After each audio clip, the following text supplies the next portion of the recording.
Good morning, ladies and gentlemen, it's Max again, and recently iRacing announced that they will shut down the website if it comes to the Daytona 24 registration process, and it will only be available through the UI.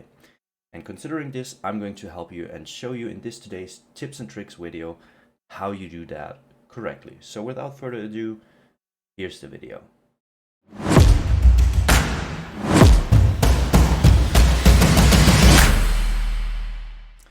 So firstly, let me come back to the registration update that was posted on the website in their forums, basically. You can access that through the UI at the top. And what it shows is that it will temporarily disable the session registration via the member side. So the legacy mode of the website is not going to work.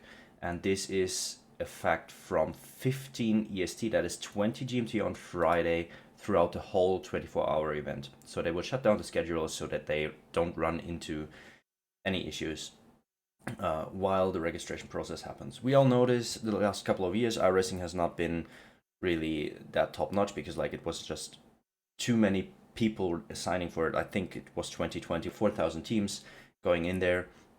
And yeah, so they had some serious issues. We had a big delay in 2021 through that, and they made their homework with that. They learned from it. They updated the scheduler so that this problem is not going to appear again, because there was a big shitstorm going on the forums, on the entire service, and they want to prevent that.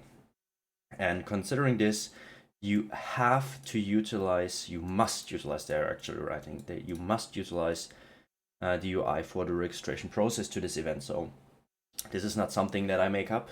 You have to use it. And the registration process is going to be 60 minutes, so that the scheduler is going to be able to handle all that kind of stuff. And all other sessions will have their normal registration time of 30 minutes. But you won't be able to join them through the website. They're going to shut down that. So you have to use, if you want to race, whatever it is you want to race on the weekend, if it's not the Daytona 24 or anything else, you basically have to use the UI. And what they also write, that in last year's event, and that's the most important thing again, in last year's event, it took approximately 8 minutes for the schedule to complete the event sorting. So they said it should be done within 15 minutes, that's in the next part. And if it's not done after 15 minutes and your server doesn't go up after 15 minutes, you should keep an eye on the forums, because then maybe something is fucked. And also what they write is that the warm-up of 30 minutes is only going to start once your session launches, and that might be different. Like the different splits might have different launch times. So that is what you need to keep an eye out here. Okay, so once you are within the UI, you see basically this. This is the dashboard. That's the first page after the login that you run up to. And at the top, you see this information box that is right there. And there it says to see the announcement forum regarding session registration updates for the entire iRacing service during the Daytona 24, which was basically the announcement that we went through recently. And if you're here, what you want to do is you want to go to Go Racing and do the registration process. You can mark your favorite series with a star here at the front, so they will show up at the top every time. Make sure you're on the series list, by the way. And then I marked Daytona 24 in here too. And then you go into this window, basically, and you see all the sessions. That should be the thing you are on. You should see all the sessions that are applied here. You see this is all US Boston servers. That is always the same thing for endurance races. They're always on Boston US servers. And then what we want to do is we want to get our car registered for this session. And what I'm describing now works the same once the race session is up, because obviously I can't do a race session right now. It's just that I can show it to you how the process works in general. And it doesn't make a difference if it's a practice session or it's a race session. The only difference is going to be that once there's a race session, it will warn you that you have to use at least 2 drivers. So for now, I'm going to show it to you on a practice session, whatever it is. You can either select the car ahead now. I could put in if I wanted to drive the Dallara, which I'm going to do in this race, I click the Dallara here. I could also do anything else. And then I click on basically on register. And it will show you this team registration process. And now comes the important thing.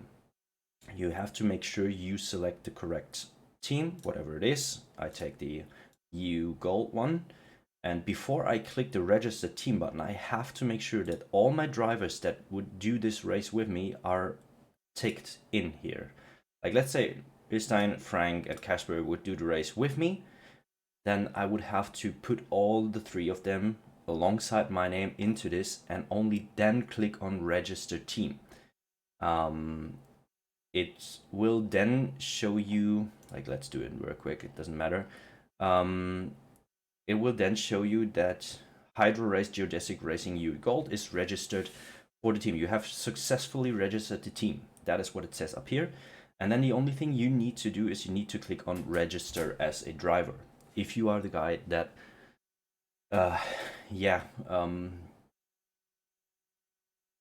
did the registration process.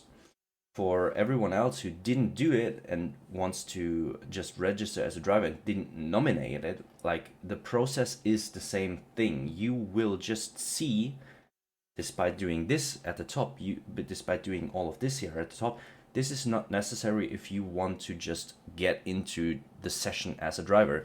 You just click on the race basically, and then you see all the registered teams in here. And if you see your name, the team name that you drive for, you just click and as register as driver, and that's it basically. And that's how you do it. That's a quick video. That's how you do the registration process through the UI. And I hope this helped a few people of you.